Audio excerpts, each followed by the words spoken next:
सभी के अंदर उपस्थित परमात्मा को सादर प्रणाम। आज के सत्र में राजा दशरथ और कौशल्या के विवाह पर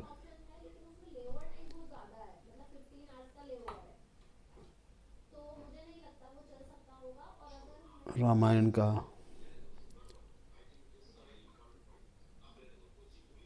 सर्ग एक चल रहा है, सारखंड का। इसी में आगे चलते हैं। तिमिंगल अपने शत्रु पर विजय प्राप्त कर उस पेटिका के पास आया और उसने उस पेटी को पुनः मुख से पकड़ लिया और वह समुद्र में विचरण करने लगा।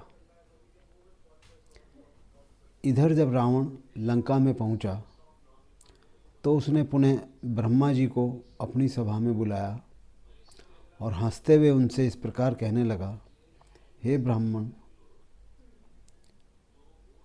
मुझ रावण ने आपके वचन को झूठा कर डाला है।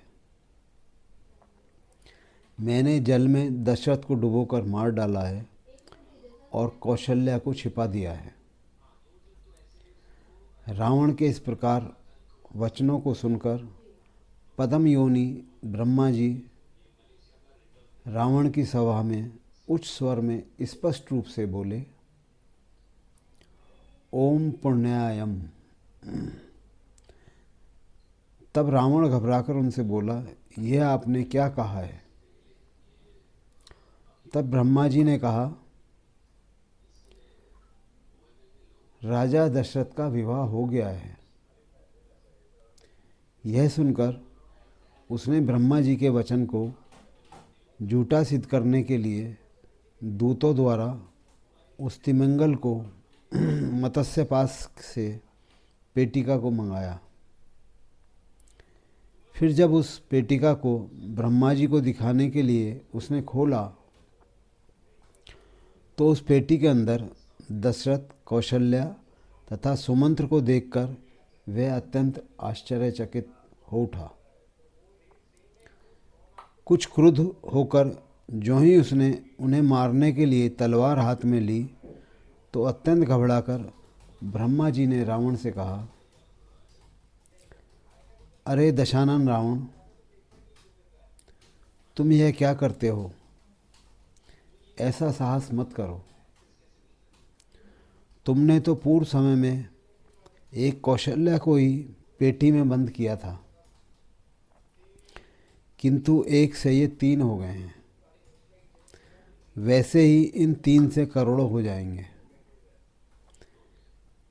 श्री राम आज ही जन्म लेंगे और आज ही तुम्हारा वध भी हो जाएगा।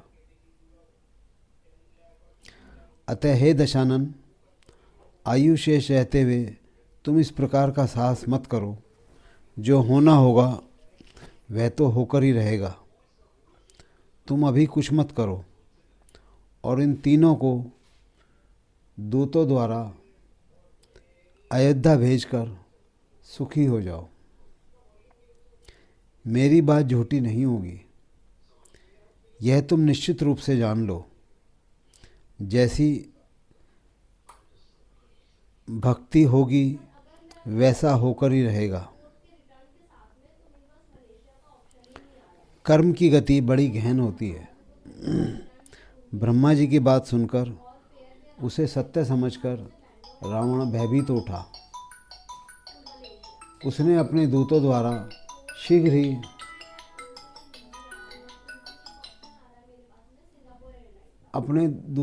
शीघ्र ही वह पेटी साकेत नगरी भिजवा दी। उस पेटिका को साकेत पहुंचाकर वे दूत वापस रावण के पास चले आए। राजा दशरथ आदि को वापस आया देखकर अयोध्या वासियों तथा कौशल देश के राजा आदि को बड़ी प्रसन्नता हुई। तदंतर कौशल अधिपति ने बड़े ही समारोह पूर्वक फिर से विवाह संपन्न किया और अपनी पुत्री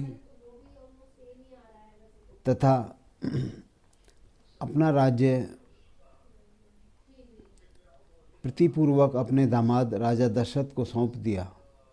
तब से कौशल के राजा भी सूर्यवंशी कहलाने लगे। तदंतर राजा दशरथ ने मगध देश के राजा की कन्या सुमित्रा से विवाह करके उसे अपनी दूसरी प्रिय पत्नी बनाया। साथ ही राजा दशरथ ने केकई नरेश के कन्या केकई, जिसके नेत्र कमल नयन के समान थे, उसके साथ विवाह करके बड़े ही आदरपूर्वक उसे अपनी तीसरी रानी बनाया। इन तीनों के अतिरिक्त राजा दशरथ ने अन्य विवाह भी किए। इस प्रकार राजा दशरथ ने अनेक प्रकार से दान देते हुए, विविध प्रकार के भोगों का उपयोग करते हुए इस पृथ्वी पर राज्य किया। समय बीतता गया और राजा दशरथ अत्यंत प्रौढ़ हो गए, किंतु धर्मात्मा राजा दशरथ के कोई संतान नहीं हुई। हे गिरिराजपुरी पुत्री पार्वती, कौशल्या, सुमित्रा तथा केकई, ये तीनों ही उत्तम कुल में उत्पन्न अत्यंत सुंदर रूप तथा यौवन से संपन्न थी। हे प्रिय, जब राजा दशरथ अयोध्यापुरी पर राज्य कर रहे थे, उसी समय देवताओं तथा दानवों के मध्य राज्य के लिए भारी युद्ध प्रारंभ हो गया। उस समय युद्ध के मध्य यह श्रेष्ठ आकाशवाणी हुई कि जिस ओर महान अयोध्यापति दशरथ रहेंगे, उसी पक्ष की विजय होगी। इसमें तनिक भी संदेह नहीं है। उस आकाशवाणी को सुनकर पवनदेव शीघ्र ही राजा दशरथ के पास आए और उनसे देव पक्ष में होकर युद्ध करने का आदरपूर्वक प्रार्थना की। तब वहाँ जाकर राजा दशरथ ने देवों की ओर से महान युद्ध आरंभ कर दिया। देवों और दानवों के अत्यंत भयंकर संग्राम चल ही रहा था कि उसी बीच दशरथ के रथ का धुरा टूट गया, किंतु दैववश राजा को ये बात ज्ञात न हो सकी। राजा दशरथ के समीप ही रथ में बैठी हुई रानी केकई युद्ध का कौतूहल देख रही थी। उसने युद्ध स्थल में देखा कि अपने रथ का धुरा टूट गया है। तत्काल उसने विजय लाभ की इच्छा से अपने बाएं हाथ को रथ के धुरे की जगह लगा दिया। केकई के बाल्यकाल की बात है कि उसने किसी सोते हुए मुनि का मुख शाही लगाकर काला कर दिया था। तब उस मुनि ने भी उसे शाप दिया कि जाओ, तुम्हारा मुख भी अपयश के कारण ऐसा काला पड़ जाएगा कि उसे कोई देखना नहीं चाहेगा। वे मुनि जब जाने को हुए तो केकई ने अपने बाएं हाथ से अत्यंत श्रद्धा भक्तिपूर्वक मुनि को उनका दंड, कमंडल आदि प्रदान किया। इससे प्रसन्न होकर उन मुनि ने केकई को वरदान दिया कि तुम्हारा बायां हाथ वज्र के समान कठोर हो जाएगा, कहीं भी वह नष्ट नहीं हो पाएगा। उस रणगण में जब रथ का धुरा टूट गया था तो केकई ने मुनि द्वारा दिए गए उस वरदान का स्मरण करके रथ के धुरे के स्थान पर अपना बायां हाथ लगा दिया। युद्ध में दैत्यों को जीत करके जब राजा दशरथ को केकई द्वारा दिया गया वह कर्म ज्ञात हुआ तो उन्होंने केकई से 2 वरदान मांगने को कहा। तब केकई ने दोनों वरों को धरोहर के रूप में राजा के पास ही रहने दिया और कहा कि जब मैं इन वरों को मांगूंगी उस समय आप मुझे दोनों वर दे दीजिए। बहुत अच्छा। इस प्रकार कह करके राजा दशरथ अपनी रानी केकई के साथ अपनी नगरी अयोध्या लौट आए। रामचरित्र रामायण वाल्मीकि कृत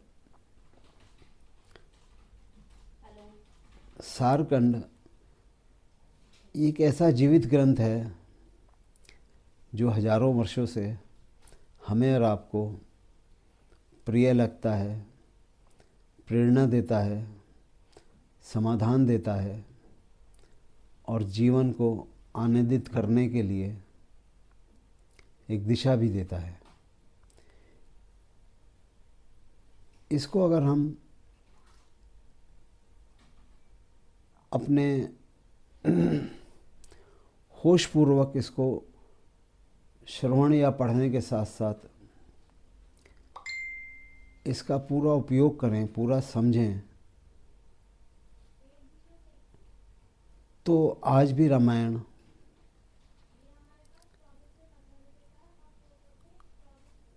आपको जीवन का एक नया अर्थ देता है कि दुख भी सुख का कारण है, सुख भी दुख का कारण है, सहयोगी हैं एक दूसरे में, और हमें इसके साथ साथ ही चलना है।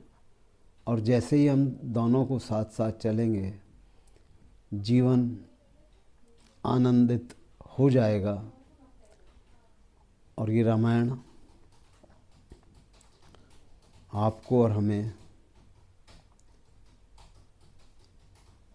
अपने परिवारों को एक दिशा देती है।